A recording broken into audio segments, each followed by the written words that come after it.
तो चलिए दोस्तों वीडियो को शुरू करते हैं। आज हम इस वीडियो में कवर करेंगे नंबर सिस्टम के कुछ महत्वपूर्ण टॉपिक को, ऐसे टॉपिक जिनसे एग्ज़ाम में प्रश्न जरूर पूछे जाते हैं। तो देखिए हम कवर करेंगे इस वीडियो में अभाज्य गुणनखंड निकालना यानी कि प्राइम फैक्टर को कैसे निकालते हैं। तो अपनी ट्रिक के माध्यम से भी देखेंगे और बेसिक से भी समझेंगे। सम गुणनखंड, विषम गुणनखंड क्या होते हैं, कैसे उसको फाइंड करते हैं और कुल गुणनखंडों को कैसे हम निकाल सकते हैं। सभी चीज़ों को बारीकी से बिल्कुल समझते हुए एक एक चीज़ को कवर करेंगे। वर्गों का योग निकालना सीखेंगे कि लगातार वर्गों का योग कैसे निकाला जा सकता है और सम संख्या के वर्गों का योग कैसे निकालेंगे, विषम संख्या के वर्गों का योग कैसे निकालेंगे। लगातार घनों का योग निकालना सीखेंगे और गाय के सिर और पैर वाले प्रश्नों को भी हल करेंगे। तो वीडियो में दोस्तों अंत तक बने रहेगा।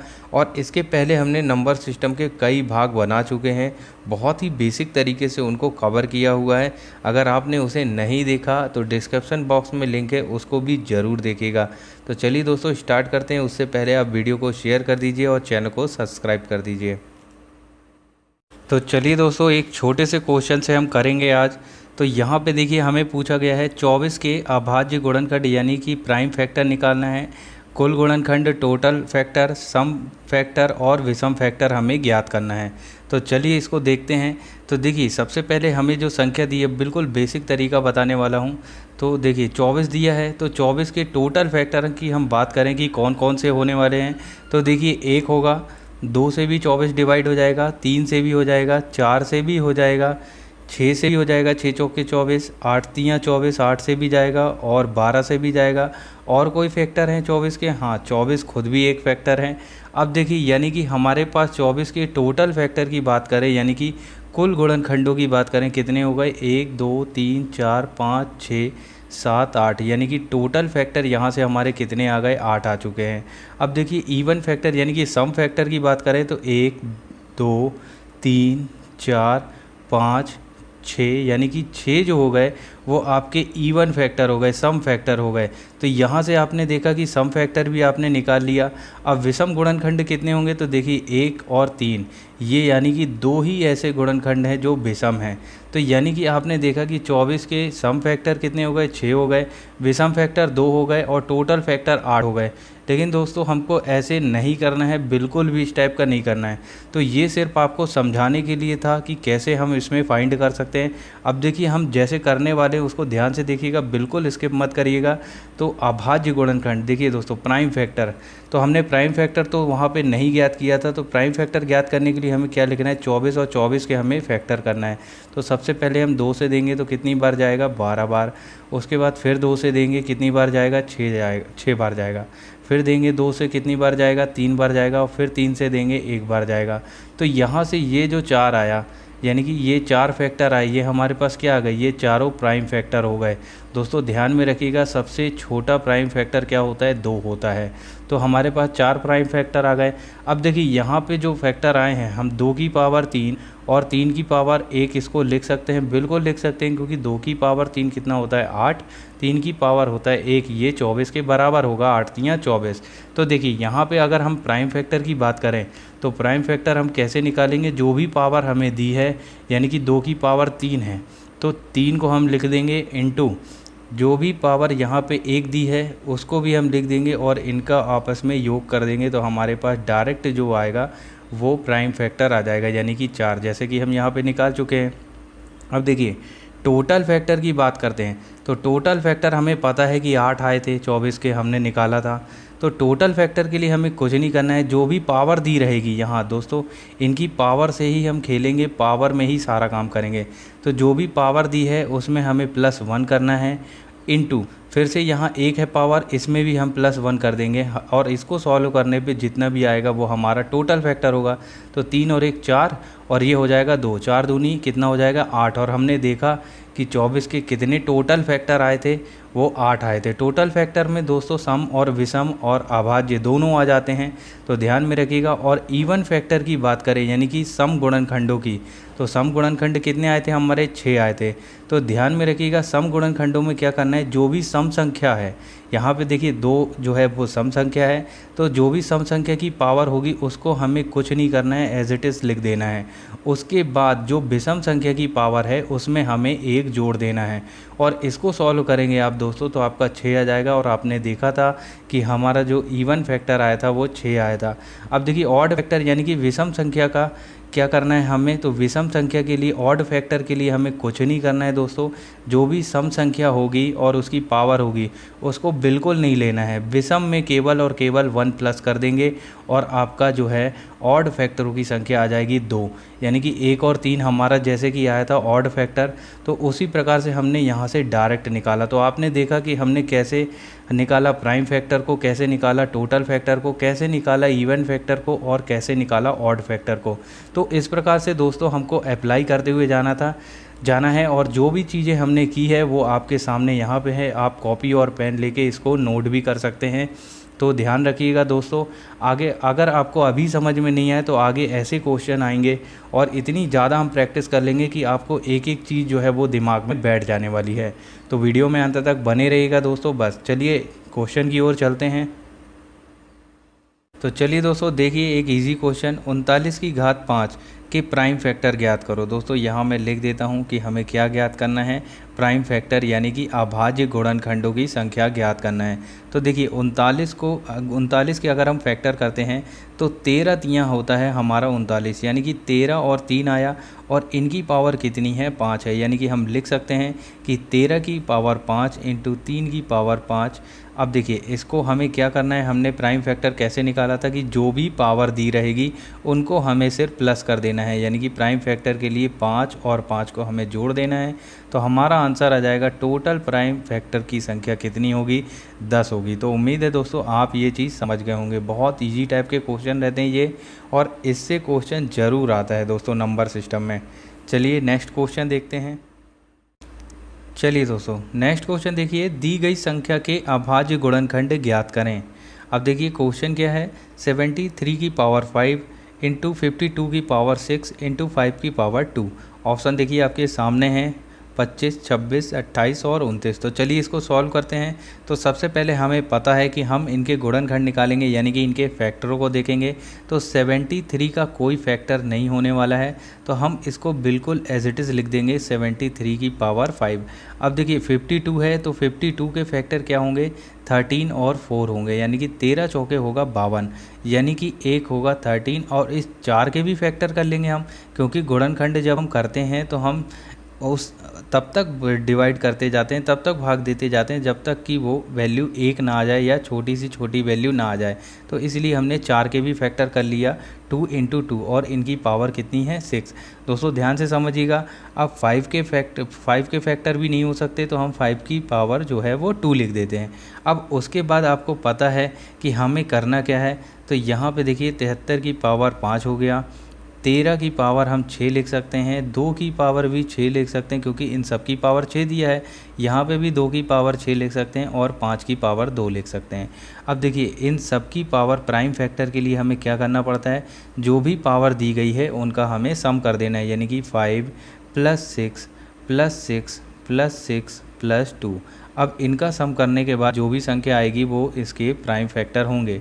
यानी कि 6 × 3 = 18, 2 20 और 5 25। यानी कि आपका आंसर जो आएगा वो 25 होगा। ऑप्शन नंबर ए आपका राइट होगा। यानी कि इन संख्या के प्राइम फैक्टर कितने होंगे, 25 होंगे। ध्यान में रखिएगा दोस्तों, उम्मीद है आपको ये चीज़ समझ में आ गई होगी। चलिए दोस्तों नेक्स्ट क्वेश्चन देखिए, नीचे दी गई संख्याओं के अभाज्य गुणनखंड ज्ञात करो। यानी कि यहाँ भी हमें प्राइम फैक्टर ज्ञात करना है। ऑप्शन देखिए 54, 52, 50 और 60।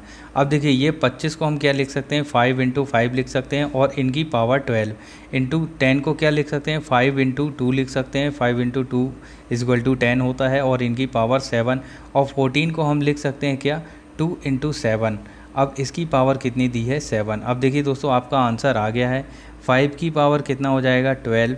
यहाँ पे भी 5 की पावर हो जाएगा 12 इंटू 5 की पावर 7 इंटू 2 की पावर 7 इंटू 2 की पावर 7 इंटू 7 की पावर 7। अब हमें कुछ नहीं करना है, जो भी पावर है उनको हमें सम करना है। तो यहाँ देखिए 7 जो है 4 टाइम में, तो 7 चौके 28। 28 में अगर आप 12 जोड़ देंगे तो तो 28 में 2 जोड़ा आपने, कितना हो जाएगा 30 और 10 40, और 40 में आप 12 जोड़ेंगे तो 52 आएगा, यानी कि 52 देखिए कौन सा ऑप्शन है, ऑप्शन नंबर बी आपका राइट होगा। दोस्तों ज़्यादातर हमसे पूछता है प्राइम फैक्टर ही निकालना, तो ध्यान से समझिएगा दोस्तों, बहुत ईजी है, कुछ नहीं है, आप आराम से निकाल सकते हैं। बस आपको फैक्टर करना है और जो भी चीज़ें बताई गई हैं उनकी पावर को सम करते जाना है। तो चलिए नेक्स्ट क्वेश्चन देखते हैं दोस्तों। तो चलिए दोस्तों नेक्स्ट क्वेश्चन देखिए, 240 के अभाज्य गुणनखंड और सम गुणनखंड ज्ञात करें। ऑप्शन देखिए 6 व 4, 6 व 5, 6 व 3, इनमें से कोई नहीं। तो चलिए दोस्तों इसको सॉल्व करते हैं। क्वेश्चन में कुछ नहीं, हमें प्राइम फैक्टर और इवन फैक्टर ज्ञात करना है। तो हम सबसे पहले 240 के फैक्टर कर लेते हैं कि कौन कौन से होते हैं। तो देखिए सबसे पहले 2 से देंगे तो कितनी बार जाएगा 120, फिर 2 से देंगे आप तो कितनी बार जाएगा ये 60 बार, फिर 2 से देंगे तो कितना आएगा आपका 30 आएगा, फिर उसके बाद 2 से दे दीजिए तो कितना आएगा आपका 15 आएगा। अब किससे जाएगा 3 से जाएगा तो 3 5 15, और फिर 5 से जाएगा 1, यानी कि आपने देखा कि यहाँ से आपके फैक्टर कितने आ रहे हैं 2 की पावर 4 इंटू 3 की पावर 1 इंटू 5 की पावर 1। अब देखिए प्राइम फैक्टर के लिए आपको क्या करना है, जो भी पावर दी है उनको आपस में सम कर देना है, यानी कि 4 1 और 1, यानी कि आपका कितना आंसर आ गया 6। 6 जो हो गया आपका वो प्राइम फैक्टर हो गया। अब देखिए हमें क्या करना है, सम फैक्टर निकालना है। तो देखिए सम फैक्टर यानी कि इवन फैक्टर के लिए हमने क्या बताया था कि जो भी सम वाली पावर है उसको एज इट इज़ लिख देना है, यानी कि 4, और विषम वाली पावर में +1 जोड़ना है। तो विषम संख्या 3 और 5 है, यानी कि इनमें हम 1 और 1 जोड़ेंगे तो 2 आएगा, और यहाँ पे भी 2 आएगा। तो 4 दूनी 8 दूनी 16, 16 क्या हो गए आपके इवन फैक्टर हो गए। तो यहाँ से आपका आंसर क्या है, देखिए 6 और 16 कहीं है नहीं है, यानी कि इनमें से कोई नहीं आपका राइट आंसर होगा। अब देखिए टोटल फैक्टर भी हम निकाल सकते हैं। टोटल फैक्टर क्या होंगे कि जो भी पावर दी है सब में +1 करना है। तो 4 में आपने 1 किया तो कितना आ जाएगा आपका 5, इंटू 3 की पावर 1 में 1 जोड़ा तो 2 आ जाएगा, और 5 की पावर 1 में 1 जोड़ा तो 2 आ जाएगा। दोस्तों हमें सिर्फ पावर में ही काम करना है। तो 5 दूनी 10 दूनी 20, यानी कि 20 जो है आपके टोटल फैक्टर हो गए। अब 20 टोटल फैक्टर हैं, 16 इवन फैक्टर हैं, तो 4 जो हैं वो ऑड फैक्टर होंगे, यानी कि विषम संख्या, तो उसको भी देख लेते हैं। तो ऑड फैक्टर के लिए क्या है, हमने बताया था कि जो भी इवन की पावर होगी और इवन संख्या होगी उनको हमें छोड़ देना है, यानी कि 2 की पावर को हमने नहीं लिया, और विषम संख्या की पावर में हमें +1 करना है, यानी कि 3 की पावर 1 में अगर पावर 1 में अगर 1 जोड़ेंगे तो आपका आएगा 2, और यहाँ पे भी 5 जो है विषम है और इसकी पावर 1 है, तो इसमें भी अगर 1 जोड़ेंगे तो आपका आएगा 2। तो यहाँ से आपका देखिए विषम फैक्टर जो है वो 4 आ गए। तो यहाँ से आपने देखा चेक भी कर लिया कि 16 जो है इवन फैक्टर और विषम फैक्टर जो है 4 हैं, और टोटल फैक्टर आपके 20 हैं, और प्राइम फैक्टर की बात करें तो कितने हैं वो 6 हैं। तो ध्यान में रखिएगा दोस्तों इस बात को। चलिए नेक्स्ट क्वेश्चन देखते हैं। उम्मीद है आप ये चीज़ समझ गए होंगे। अगर कोई भी दिक्कत कोई भी परेशानी है तो आप कमेंट बॉक्स में कमेंट के माध्यम से ज़रूर बताइएगा। चलिए नेक्स्ट क्वेश्चन देखते हैं। आगे बहुत ही अच्छे शानदार क्वेश्चन करेंगे हम। नेक्स्ट क्वेश्चन देखिए, 4 की पावर 10 इंटू 7 की पावर 3 इंटू 16 की पावर 2 इंटू 11 इंटू 10 की पावर 2 संख्या के प्राइम फैक्टर क्या होंगे, यानी कि अभाज्य गुणनखंडों की संख्या हमें बताना है कितनी होगी। ऑप्शन देखिए 36, 35, 38, नन ऑफ दिस, यानी कि इनमें से कोई नहीं। तो चलिए इसको सॉल्व करते हैं। जैसा कि आपको पता है कि हमें फैक्टर बताना है प्राइम फैक्टर, तो हम इसके फैक्टर कर लेते हैं। तो 4 के फैक्टर होने वाले हैं 2 इंटू 2, और इनकी पावर कितनी है 10। अब देखिए 7 के कोई भी फैक्टर नहीं होगा तो हम उसको बिल्कुल एज इट इज़ लिख देंगे 7 की पावर 3 इंटू 16 को आप क्या लिख सकते हैं 4 इंटू 4, और 4 को लिख सकते हैं 2 इंटू 2। तो हम यहाँ 2 को 4 टाइम लिख सकते हैं, बिल्कुल लिख सकते हैं, क्योंकि इनका आपस में गुणा करने पे हमें 16 ही मिलने वाला है। तो इन सब की पावर 2 लिख देंगे। इंटू 11 को बिल्कुल सेम लिख देंगे, और इंटू 10 को फैक्टर करेंगे तो 5 इंटू 2 आएगा, और इनकी पावर कितनी है 2 है। तो अब देखिए आगे आपको पता है कि क्या करना है। यहाँ से हो जाएगा 2 की पावर 10 इंटू 2 की पावर 10 इंटू 7 की पावर कितनी है 3 है, तो हम 3 लिख देंगे। और यहाँ पे 2 की पावर 2 4 टाइम है, तो हम इसको 4 टाइम लिख देंगे। 2 की पावर 2, 2 की पावर 2 और 2 की पावर 2। और यहाँ पे 11 की पावर कुछ नहीं है तो हम इसको 1 लिखते हैं। अब देखिए 5 की पावर कितनी है 2, और 2 की पावर 2, इसको हम लिख देंगे। और जो भी पावर है इनका दोस्तों हमको सम करना है, जो भी पावर है, और हमारा आंसर आ जाएगा। तो देखिए 10 और 10 20, 3 23, 23 में आपने 2 जोड़ा 25, 25 और 2 होगा कितना 27, 27 2 29, 2 31 और 1 32, 32 और 2 कितना होगा आपका 34, 34 में आपने 2 जोड़ दिया तो 36, यानी कि इस संख्या के जो प्राइम फैक्टर होने वाले हैं वो 36 होने वाले हैं। ऑप्शन नंबर ए आपका राइट होगा। तो उम्मीद है दोस्तों आप ये चीज़ समझ गए होंगे और इस टाइप के क्वेश्चन ज़रूर परीक्षा में पूछे जाते हैं। तो चलिए दोस्तों वीडियो में अंत तक बने रहिएगा, आगे और भी अच्छे अच्छे क्वेश्चनों को हम ज़रूर करेंगे। और वीडियो अच्छा लग रहा हो तो वीडियो को लाइक कर दीजिएगा और जो भी दोस्त नए हैं चैनल पे वो चैनल को सब्सक्राइब कर दीजिएगा। चलिए नेक्स्ट क्वेश्चन देखते हैं। चलिए दोस्तों नेक्स्ट क्वेश्चन देखिए, संख्या 30,030 के अभाज्य गुणनखंड कितने होंगे। ऑप्शन देखिए 4, 6, 5 और 7। दोस्तों ये सिर्फ डराने वाले क्वेश्चन होते हैं, हम देखिए कैसे कितनी जल्दी इसको निकाल सकते हैं। तो देखिए हम सबसे पहले जो भी संख्या दी है उसको हम लिख देंगे। संख्या कितनी दी है 30,030 दी है। अब इसके हम फैक्टर निकाल लेते हैं। तो सबसे पहले हमें छोटी संख्या से ही भाग देना है। तो हमने यहाँ 2 से दिया तो कितनी बार जाएगा 2 एकम 2, यहाँ 1 हो जाएगा, 2 पंजे 10, फिर उतारेंगे 0 भाग नहीं जाएगा, फिर 1 और 2 पंजे 10, यानी कि हमारा इतना आ गया।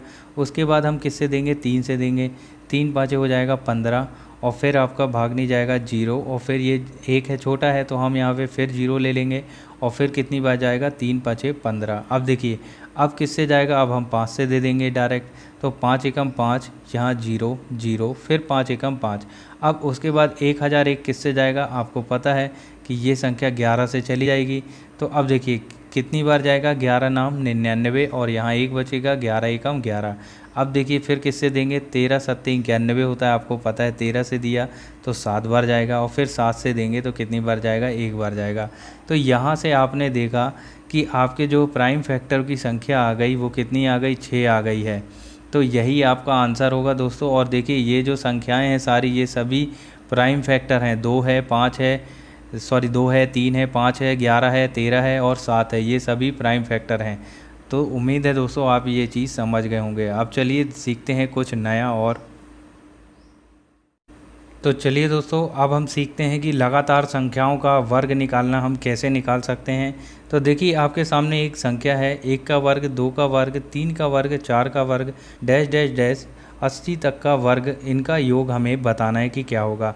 तो दोस्तों इसके लिए एक फार्मूला है, उसको आप ध्यान रखिएगा। लगातार वर्गों का योग का फार्मूला देखिए आपके सामने ये स्क्रीन पे है, n into N plus 1 2n plus 1/6। बस हमें कुछ नहीं करना है, n की इसमें वैल्यू रख देना है।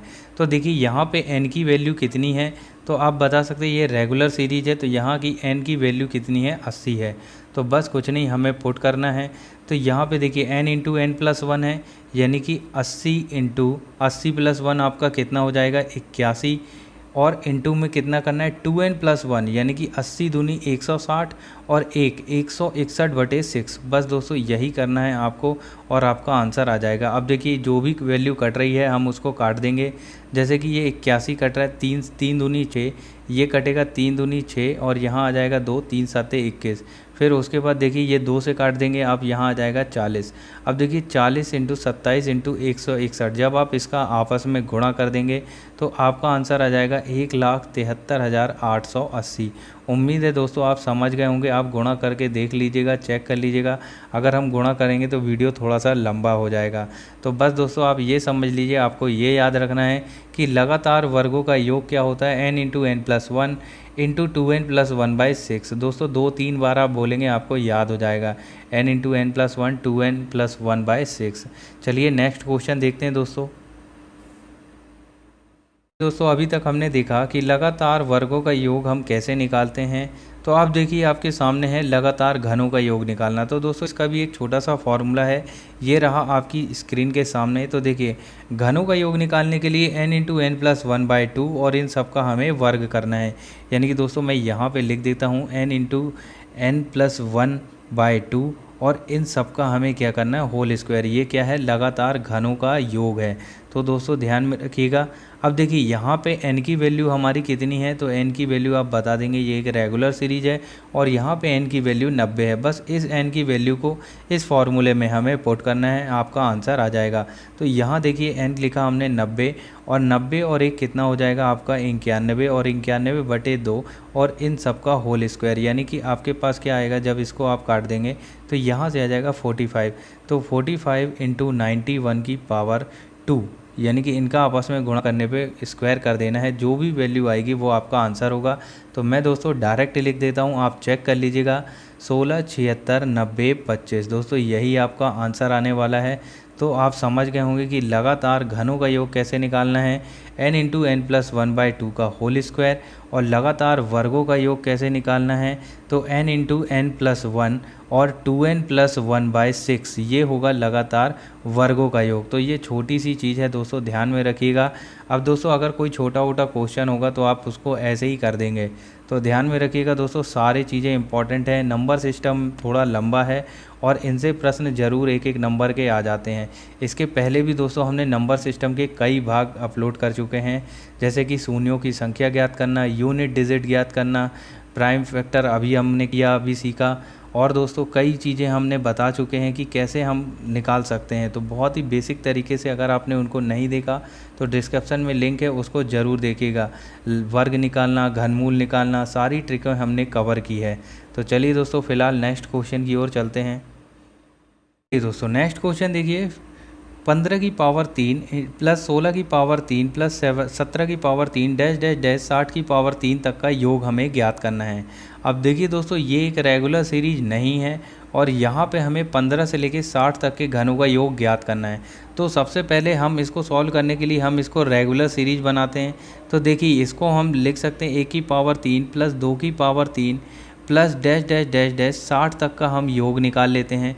तो बिल्कुल हम ऐसा इसका कर सकते हैं और निकाल सकते हैं, और इसमें से माइनस कर देंगे हम किसको, 1 की पावर 3 प्लस 2 की power 3 plus dash dash dash plus 14 की पावर 3 तक के क्यूब का योग जो है अगर हम माइनस कर देंगे तो जो भी बीच वाला हमें वैल्यू मिलेगा, यानी कि 15 से लेके 60 तक का वैल्यू हमें पता चल जाएगा कि अगर हमने 1 से लेके 60 तक के घनों का योग निकाला और उसमें से हमने 1 से लेके 14 तक के घनों का योग को घटा दिया तो हमें बीच की वैल्यू मिल जाएगी, यानी कि 15 से लेके 60 तक के घनों का योग कितना होगा।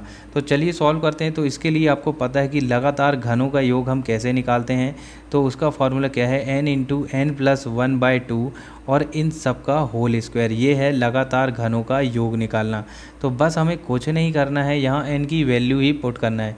तो यहाँ से देखिए n की वैल्यू कितनी होने वाली है, 60 होने वाली है। 60 और 1 कितना हो जाएगा, ये हो जाएगा 61 और 61/2 आ जाएगा और इन सब का होल स्क्वायर। तो इसको जब आप काट देंगे तो ये हो जाएगा 30, यानी कि 30 इंटू 61 इनका होल स्क्वायर। यहाँ से हमने इतना निकाल लिया। अब देखिए यहाँ से जब आप सॉल्व करेंगे, बीच में माइनस हमें घटाना भी है, तो यहाँ पे n की वैल्यू कितनी होगी, n की वैल्यू होगी 14। अब इस वाले फॉर्मूले में 14 रखना है, तो 14 इंटू 15 अपॉन में 2 और इनका होल स्क्वायर। अब देखिए ये काटा तो आपने 7 बार आ गया। अब 15 सत्ते कितना होता है, 15 सत्ते 105, यानी कि 105 का आपको स्क्वायर, यानी कि इसका स्क्वायर गुणा करने पे और इसका स्क्वायर आपको घटा देना है, आपका आंसर आ जाएगा। तो देखिए दोस्तों मैं डायरेक्ट लिखता हूँ, इसकी वैल्यू क्या आने वाली है, 334890। इसको सॉल्व करने पे यही आने वाली 00 और माइनस कर देंगे जब आप इसको वर्ग करेंगे तो आपका आएगा 11025। जब इस वैल्यू को इससे माइनस कर देंगे तो आपका जो योग आने वाला है 3337875, ये आपका आंसर आने वाला है। दोस्तों कैलकुलेशन आप करके देख लीजिएगा, आंसर यही आने वाला है। और दोस्तों अगर आपको वीडियो अच्छा लग रहा हो तो वीडियो को लाइक कर दीजिएगा और चैनल को सब्सक्राइब कर दीजिएगा। दोस्तों अगर हम कैलकुलेशन करेंगे तो वीडियो थोड़ा सा लंबा हो जाएगा और गुणा तो आप कर ही सकते हैं, बाकी चीज़ें तो हमने कवर कर ही ली हैं। तो चलिए नेक्स्ट क्वेश्चन की ओर चलते हैं। दोस्तों नेक्स्ट क्वेश्चन देखिए, 1 का स्क्वायर, 2 का स्क्वायर, 3 का square plus dash dash dash 20 का स्क्वायर तक का योग निकालना है। तो बस दोस्तों हम इसको तुरंत निकाल सकते हैं। देखिए आपको पता होना चाहिए लगातार सीरीज है, तो लगातार सीरीज में वर्गों का योग क्या होता है, तो n into N plus 1 2n plus 1/6। दोस्तों ध्यान में रखिएगा, इस फॉर्मूले को, इससे हम लगातार वर्गों का योग निकाल सकते हैं। तो बस हमें वैल्यू पुट करना है। तो n की वैल्यू कितनी है यहाँ पे 20, और 20 में 1 जोड़ देंगे आप तो कितना हो जाएगा आपका 21। दोस्तों ये 20 होगा। अब उसके बाद आपको क्या करना है, यहाँ देखिए 2n+1 है, यानी कि 20 दूनी 40 और एक कितना हो जाएगा आपका 41, और बटे में आपको कितना लिखना है 6 लिखना है। अब देखिए जो भी वैल्यू कट रही है हमें काट देना है। तो 3 से काटा 7 बार, 3 7 21, और ये आ गया कितना 2 बार। अब उसके बाद यहाँ से काटा तो कितना आ गया आपका 10 आ गया। अब देखिए इसको सॉल्व कर लेते हैं। तो 7 इनका आपस में गुणा करना है, 10 7 और 41 का। तो यहाँ से आ जाएगा 7 एकम 7 और 7 चौक 28, यानी कि अब इसका गुणा आप 10 में करेंगे तो 1 जीरो और लग जाना है, यानी कि 28 70 आपका राइट आंसर होगा। तो उम्मीद है दोस्तों आप ये चीज़ समझ गए होंगे। चलिए नेक्स्ट क्वेश्चन देखते हैं। चलिए दोस्तों नेक्स्ट क्वेश्चन देखिए, 2 का स्क्वायर प्लस 4 का स्क्वायर प्लस 6 का square plus dash dash dash 18 का स्क्वायर प्लस 20 का स्क्वायर, हमको इन सब का सम ज्ञात करना है। तो अब देखिए दोस्तों हमने देखा कि यहाँ पे ये तो लगातार सीरीज नहीं है, ये तो सम संख्या की सीरीज जैसा ही लग रहा है। तो जब भी दोस्तों सम संख्या की कोई सीरीज हो और विषम संख्या की कोई सीरीज हो लगातार, तो उसके लिए हमें क्या करना है। तो देखिए आपके सामने ये स्क्रीन पे एक फॉर्मूला है। तो लगातार सम संख्या और विषम संख्या के वर्गों का योग ज्ञात करने के लिए n × n+1 और n+2/6, बस इतनी सी चीज़ें हमें ध्यान रखना है, आपका आंसर आ जाएगा। तो यहाँ पे देखिए लगातार ये सम संख्या है, कहाँ तक है 20 तक दी गई है। तो हमें पता है कि n की वैल्यू यहाँ पे क्या है 20 है, तो हम डायरेक्ट इसमें मान रख देते हैं। तो n यानी कि 20। अब देखिए 20 + 1 यानी कि आपका कितना हो जाएगा × 21। अब देखिए n+2 यानी कि 20 और 2 कितना हो जाएगा आपका 22, अपॉन में आपको 6 रखना है। जो भी वैल्यू कट रही है हमें काट देना है। 3 7 21, 3 दूनी 6, और ये 2 से काटा आपने तो कितना आ जाएगा 10। अब देखिए यहाँ से आप इसका इंटू कर देंगे तो ये आ जाएगा 70 × 22। अब देखिए हम 22 में 7 का गुणा करेंगे, जो भी आएगा हम लास्ट में एक जीरो को ऐड कर देंगे। तो 7 दूनी हो जाएगा 14, 7 दूनी 14 और एक 15, और आखिरी ये जीरो, यानी कि 2 से लेकर 20 तक लगातार वर्गों का योग कितना होगा 1540। तो दोस्तों उम्मीद है आप ये चीज़ समझ गए होंगे। अगर विषम संख्या का होगा लगातार विषम संख्या के वर्गों का योग, तो भी हमें यही लगाना है।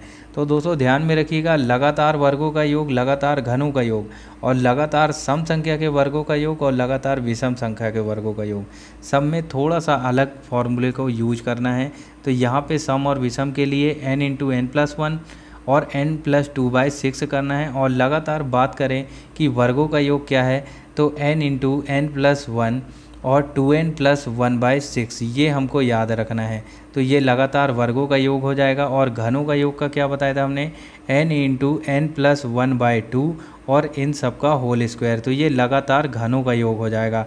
तो दोस्तों इन चीज़ों को ध्यान में रखिएगा, ज़्यादा से ज़्यादा प्रैक्टिस करिएगा। जितनी ज़्यादा आप प्रैक्टिस करेंगे ये चीज़ें आपसे बनने लगेंगी। तो चलिए नेक्स्ट क्वेश्चन की ओर चलते हैं।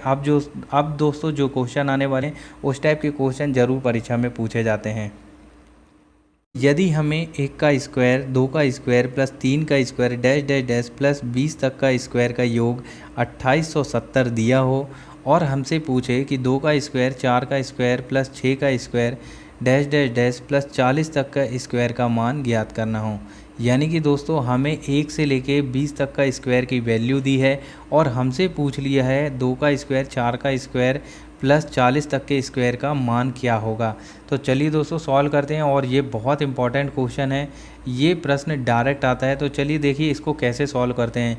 तो यहाँ सबसे हम ये जो हमें निकालना है, हम इसको लिख सकते हैं क्या, 2 का स्क्वायर इंटू 1 का स्क्वायर, बिल्कुल लिख सकते हैं। सॉल्व करने पे हमें वापस ऊपर वाली वैल्यू ही मिलेगी। अब 4 के स्क्वायर को क्या लिख सकता हूँ मैं, 2 का स्क्वायर इंटू 2 का स्क्वायर, बिल्कुल उसी प्रकार दोस्तों ये स्क्वायर होगा। उसी प्रकार से हम 6 के स्क्वायर को क्या लिख सकते हैं, 3 का स्क्वायर इंटू 2 का स्क्वायर। अब dash dash dash dash dash 40 को हम क्या लिख सकते हैं, प्लस 20 का स्क्वायर इंटू 2 का स्क्वायर बराबर में होगा 40 का स्क्वायर, बिल्कुल होगा। अब देखिए यहाँ पे हम एक चीज़ देख रहे हैं कि जो 2 का स्क्वायर है वो बिल्कुल कॉमन है, सब में आ रहा है। तो हम इसको उभयनिष्ठ निकाल लेते हैं कि 2 का स्क्वायर कॉमन है। तो अंदर आपके क्या बचा, 1 का स्क्वायर प्लस 2 का स्क्वायर प्लस 3 का square dash dash dash dash dash कितना प्लस 20 का स्क्वायर, ये आपके पास अंदर बच गया। अब देखिए इसकी वैल्यू आपको दी है, इसकी वैल्यू कितनी है टोटल 2870। ऊपर देखिए इसकी वैल्यू आपको ये गिवन है। अब इसमें हमें किसका गुणा करना है, 2 का स्क्वायर यानी कि 4 का आपका आंसर आ जाएगा। तो 4 शून्य शून्य, 4 सत्ते 28 की 8 हासिल 2, 4 अठे 32, 2 34, 3 4 दूनी 8 और 3 11, यानी कि आपका आंसर आ गया 11,480। ये किसका वर्ग होगा, 2 से लेके 40 तक का वर्ग होगा। तो दोस्तों आप समझ गए होंगे, करना कुछ नहीं है, सिर्फ हमने इसको ब्रेक करके उभयनिष्ठ निकाला और हमारा आंसर आ चुका है। तो इस टाइप के वर्ग वाले कभी भी क्वेश्चन आते हैं तो हमें इस तरीके से ही इसको सॉल्व करना है। चलिए नेक्स्ट क्वेश्चन देखते हैं दोस्तों नेक्स्ट क्वेश्चन देखिए बिल्कुल सेम पिछली बार जैसा ही क्वेश्चन है, लेकिन यहाँ पे हमको घन दिया है। तो देखिए 1 का क्यू, 2 का क्यू प्लस 3 का Q dash dash dash plus 10 तक के क्यू की वैल्यू हमें दी है 3025 और हमें ज्ञात करना है 2 का क्यू प्लस 4 का क्यू प्लस 6 का Q plus dash dash dash 20 तक का क्यू की हमें वैल्यू ज्ञात करना है कि इनका योग क्या होगा। तो अब दोस्तों इसमें डायरेक्ट हम 2 का क्यू 30-25 में अगर गुणा कर देंगे तो हमारा आंसर आ जाएगा, लेकिन हम डायरेक्ट नहीं करेंगे क्योंकि बहुत सारे बच्चे ऐसे हैं जिनको समझ में नहीं आएगा अगर डायरेक्ट कर दिए। तो देखिए समझिए एक बार और की है, ये 2 के क्यू को हम ब्रेक कैसे करते हैं, तो हम इसको लिख सकते हैं 1 का क्यू इंटू 2 का क्यू। वापस से इसको जब सॉल्व करेंगे आप तो 2 का क्यू ही आएगा क्योंकि 1 का क्यू तो एक ही होता है। तो अब देखिए उसी प्रकार से 4 के क्यू को क्या लिख सकते हैं आप, 2 का क्यू इंटू 2 का क्यू। उसी प्रकार से 3 के क्यू को आप क्या लिख सकते हैं भाई, 2 का क्यू इंटू 3 का क्यू, क्योंकि 3 दूनी हो जाएगा आपका 6। अब उसी प्रकार से डैश डैश डैश आप क्या लिखेंगे, 2 का क्यू इंटू 10 का क्यू, आपका वापस आ जाएगा 20 का क्यू। अब देखिए यहाँ से आपका उभयनिष्ठ क्या निकल रहा है, तो आप देख रहे हैं कि 2 का क्यू जो है वो सब में है, अंत तक है, कहाँ तक 10 तक है। तो हम 2 का क्यू डायरेक्ट निकाल लेते हैं। तो हमारे पास अंदर क्या क्या बचा, 1 का क्यू प्लस 2 का क्यू प्लस 3 का क्यू और dash dash dash dash dash कहाँ तक प्लस 10 का क्यू, ये हमारे पास वैल्यू बची। और इन सब की वैल्यू हमें कितनी दी है, यहाँ देखिए ऊपर 30-25 दी है। तो हम 2 का क्यू कितना होता है, 8 होता है, और 8 में जब गुणा कर देंगे किसका, 30-25 का, तो हमारा आंसर आ जाएगा। तो गुणा कर दीजिए, 8 पंजे 40, 0 4, 8 दूनी 16, 4 20, 2 यहाँ आ जाएगा 2 और 8 तियाँ 24, यानी कि 24,200 ये आपका आंसर होगा 2 के क्यू से, 2 का क्यू प्लस 4 का क्यू प्लस 6 का क्यू और प्लस 20 का क्यू का। तो दोस्तों ध्यान में रखिएगा हमने कैसे किया है, हम डायरेक्ट कर सकते हैं। जब भी वर्ग दिया हो तो हमें पता है कि 2 का स्क्वायर ही बाहर आएगा, उभयनिष्ठ आएगा। हम डायरेक्ट जो भी संख्या दी रहेगी उसमें 2 का स्क्वायर का गुणा कर देंगे, और जब भी क्यू वाले फॉर्म में रहेगा तो हम 8 का गुणा कर देंगे, क्योंकि 2 का क्यू भी हमें बाहर मिलेगा उभयनिष्ठ। तो इस चीज़ों का ध्यान में रखिएगा। चलिए नेक्स्ट क्वेश्चन करते हैं। चलिए दोस्तों अब हम करते हैं गडेरिए और भेड़ वाले क्वेश्चन जानवरों से संबंधित। तो इस टाइप के क्वेश्चन ज़रूर पूछे जाते हैं। तो चलिए स्टार्ट करते हैं। तो देखिए कुछ गडेरिए अपनी भेड़ें चरा रहे हैं। यदि ज़मीन पर कुल पैर 230 तथा सिरों की संख्या 60 हो तो भेड़ों की संख्या हमें बताना है। ऑप्शन देखिए 55, 54, 58 और 52। दोस्तों इसको 2 सेकंड से भी कम समय में हम कर सकते हैं, लेकिन पहले हम समझेंगे इसका बेसिक पूरा, फिर उसके बाद हम जानेंगे कि इसको कैसे हम जल्दी से जल्दी निकाल सकते हैं। तो देखिए दोस्तों, अगर हम मान लें कि भेड़ों की संख्या कितनी है, तो मान लेते हैं हमें नहीं पता, तो x जो है वो मान लेते हैं कि हमारी क्या हो गई, भेड़ हो गई। भेड़ को हम 20 से लिख लेते हैं। अब देखिए जो गडेरिया हैं वो मान लेते हैं हम कि गडेरियों की संख्या कितनी हो गई, आपकी y हो गई। तो y आपके क्या हो गए, गडेरिया हो गए, जिसको हमने g से लिख दिया। अब देखिए हम यहाँ पे लिखते हैं सिर। तो सिरों की संख्या आपको पता है कि चाहे वो गडेरिया हो चाहे वो भेड़ हो, इन दोनों के सिरों की संख्या 1 होगी। तो हमने यहाँ पे लिख दिया x प्लस वाई बराबर कितना, 60, यानी कि कुल सिर कितने हैं, 60 हैं। ये चीज़ आप समझ गए होंगे, यानी कि इसका भी एक सिर होगा, इसका भी एक सिर होगा। अब ये है क्या, भेड़ है, और ये है गडेरिया, और दोनों की कुल सिरों की संख्या कितनी दी है, 60। तो हमने ये चीज़ वही लिखा। अब देखिए पैरों के बारे में लिख लेते हैं।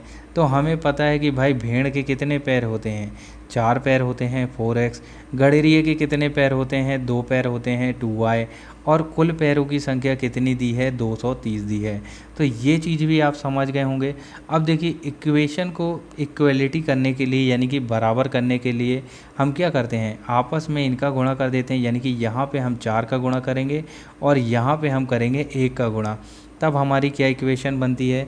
तो देखिए यहाँ पे हम चालू करते हैं 4x प्लस 4y बराबर, जब 4 छिंग कितना हो जाएगा आपका 24 यानी कि 240। अब यहाँ पे हमें 1 का गुणा करना है, तो यहाँ पे 1 का गुणा करेंगे तो 4x वही वैल्यू आने वाली है, 4x प्लस 2y बराबर 230। अब देखिए दोस्तों हमें इसको क्या करना है, माइनस करना है, घटा देना है। तो जो भी प्लस है वो माइनस हो जाता है, चिन्ह बदल जाते हैं। तो ये हमारी विलोपन विधि है। अब यहाँ से हमने इसको कैंसिल कर दिया, यहाँ से हमारे पास क्या आया 2y बराबर, जब आप इसको घटाएंगे तो कितना आएगा आपका 10 आएगा। और y की वैल्यू कितनी आ जाएगी, आप देखेंगे y की वैल्यू आ जाएगी आपकी 5। यानी कि y आपने क्या माना था, y आपने माना था गडेरिया, तो गडेरियों की संख्या कितनी आ गई, 5 आ गई। तो भाई टोटल तो 60 लोग हैं ही हैं, यानी कि 60 सिर हैं, 60 लोग हैं। तो 60 में से जब आप 5 को घटा देंगे तो 55 आ जाएगा, यानी कि भेड़ों की संख्या कितनी होगी, 55 आपका राइट आंसर होगा। ऑप्शन नंबर ए आप समझ गए होंगे। या तो फिर इस y की वैल्यू आप इनमें से किसी भी समीकरण में रख देंगे तो भी आपका आंसर जो है 55 ही आने वाला है। तो दोस्तों आप समझ गए कि हमने प्रॉपर वे से इसको कैसे सॉल्व किया है। तो चलिए अब इसको देखिए शॉर्ट ट्रिक से हम कैसे करते हैं। तो देखिए टोटल जो हैं भेड़ और गडेरिए ये दोनों मिलके कितने हैं, 60 लोग हैं, यानी कि 60 सिर तो 60 लोग हैं। अब देखिए मान लेते हैं हम कि हमारा जो आंसर है ऑप्शन से उठाते हैं, ऑप्शन नंबर ए हमने उठाए कि जो भेड़ों की संख्या उसने पूछा है, मान लिया हमने 55 है।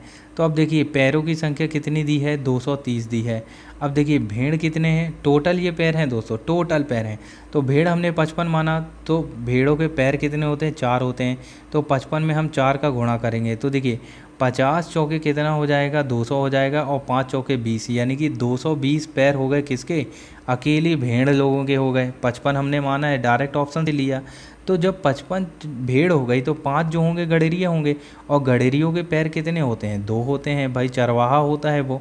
तो 5 दूनी कितने हो गए, 10। और यहाँ से हमने देखा कि टोटल पैर हमारे हो गए 230, और यहाँ पे भी 230 हमें दिया है, यानी कि कंडीशन बिल्कुल सेटिस्फाई है। ऑप्शन नंबर ए ही हमारा राइट होगा। तो देखा दोस्तों हमने ऑप्शन से भी निकाल सकते हैं और एक्स मान के भी निकाल सकते हैं, आपको जैसा लगे आप वैसा कर सकते हैं। चलिए नेक्स्ट क्वेश्चन देखते हैं दोस्तों। चलिए दोस्तों नेक्स्ट क्वेश्चन देखिए, एक पेड़ पर कुछ तोते बैठे हैं, पेड़ के नीचे बकरियां चर रही हैं, उनके सिरों की कुल संख्या 35 तथा पैरों की कुल संख्या 90 हो तो तोतों की संख्या हमें ज्ञात करना। ऑप्शन देखिए 25, 15, 30, 33। तो चलिए दोस्तों इसको जल्दी से निकाल सकते हैं। हम कैसे निकालते हैं, तो देखिए सबसे पहले हमें टोटल कितना दिया है, 35 दिया है, यानी कि 35 सिर, यानी कि 35 लोग होंगे भेड़ और तोते दोनों मिलाकर। और टोटल पैरों की संख्या कितनी दी है, 90, यानी कि भेड़ और तोतों की पैरों की कुल संख्या कितनी हो गई, 90 हो गई। अब देखिए डायरेक्ट हम ऑप्शन से करते हैं दोस्तों। तो यहाँ से अगर हम ऑप्शन 1 लेते हैं, उसने हमसे क्या पूछा, तोतों की संख्या। तो मान लीजिए हमने तोतों की संख्या ले लिया 25। अब देखिए 25 जो है वो तोते हो गए, तो 25 तोतों के कितने पैर होते हैं, हमें पता है कि तोतों के 2 पैर होते हैं, यानी कि यहाँ से 50 पैर आ गए। अब देखिए जब 35 में से 25 तोते हो गए तो बचे जो भेड़ हैं वो कितने बचे होंगे, 10 बचे होंगे, और भेड़ों के पैरों की संख्या 4 होती है। तो 10 चौके 40, यानी कि टोटल पैर ये कितने आ गए, 90 आ गए। तो यहाँ से हमारी जो है कंडीशन सेटिस्फाई हो गई कि तोतों की संख्या 25 होगी। ऑप्शन नंबर ए आपका राइट होगा। दोस्तों अगर आपको नहीं समझ में आए तो आप एक्स मान के भी कर सकते हैं। मान लीजिए किसी को आप तोते को एक्स मान लीजिए और भेड़ को वाई मान लीजिए, तो एक्स प्लस वाई सिरों की संख्या हो जाएगी और 4x प्लस 2y हो जाएगी पैरों की संख्या, उसके बराबर आप रख दीजिएगा, आपका आंसर यही आने वाला है। तो दोस्तों आप डायरेक्ट वैल्यू रख के भी आंसर निकाल सकते हैं, जो भी कंडीशन हमारी सेटिस्फाई कर देगी वही आंसर होगा। तो देखिए यहाँ 90 पैर टोटल हैं, यहाँ से भी हमारा 50 और 40 जो है इनके पैरों की संख्या 90 ही आई है। चलिए नेक्स्ट क्वेश्चन देखते हैं दोस्तों। वीडियो को पूरा देखने के लिए धन्यवाद दोस्तों। उम्मीद है आपको वीडियो अच्छा लगा होगा। अगर वीडियो अच्छा लगा तो वीडियो को लाइक कर दीजिएगा और चैनल को सब्सक्राइब जरूर कर दीजिएगा। चलिए मिलते हैं नंबर सिस्टम के नेक्स्ट भाग में जल्दी ही कुछ नए प्रश्नों के साथ। तब तक के लिए जय हिंद, जय भारत।